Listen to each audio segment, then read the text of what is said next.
Hello मैत्रिणींनो, मी दादरून आणले होते करटवले. तर करटवल्याची भाजी बनवलेली आहे. तर अशा प्रकारे शेव टाकून बनवलेली, गाठी शेव टाकून बनवलेली करटवल्याची भाजी तुम्ही अशा प्रकारे बनवून बघा.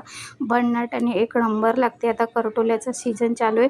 चला तर मग आपण करटवले बनवायला आता सुरुवात करूया. मी पाण्यामध्ये करटवले धुवायला घेतलेले आहेत. करटवले धुणं झाल्यावर चाळणीमध्ये नितरत ठेवून त्याला चाळणीमध्ये कपड्याने मस्त पुसून घेऊन पाठचा पुढचा भाग असा काढून घेऊया. आणि नंतर आतमधलं जे गर आहे तो नरम असेल तर ठेवायचा आणि जाडा असेल तर साईडला करायचा.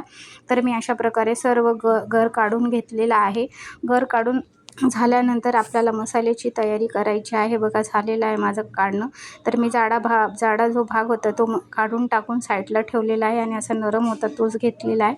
हे बघा मी आता जाडा साईडला केलेला आहे. तर मसाला इकडे मी घेतलेला आहे.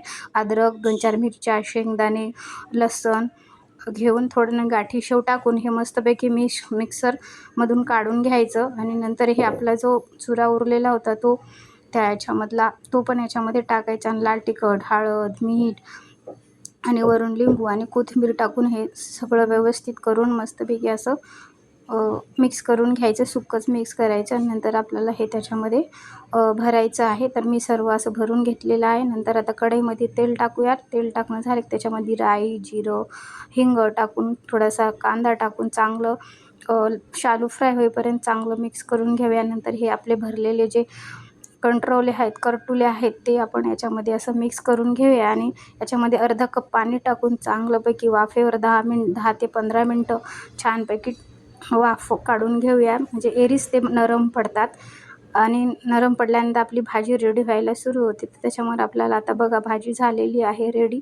तर आपल्याला काय करायचं, वर कोथिंबीर टाकून भाजी रेडी झालेली आहे. तर आपल्याला भाजी आपण आता सर्व करायला घेऊया. हे बघा अशा प्रकारे भन्नाट भाजी छान लागते. अशा प्रकारे बनवून बघा, खूप छान लागते. अशा प्रकारे बनवा आणि खा आणि दुसऱ्यांना पण सांगा. खूप आणि सीझन चालू आहे त्याच्यामुळे मी तर म्हणते रोज आम्ही वेगवेगळ्या पद्धतीनं बनवून बघतो. अशा प्रकारे तुम्ही पण बनवून बघा, खूप छान लागते. बघा एक नंबर अशी ही करटोल्याची भाजी तुम्ही पण बनवून बघा, एक नंबर. Thank you so much. आणि शेअर करा आणि लाईक करा, सबस्क्राईब करा. Thank you so much.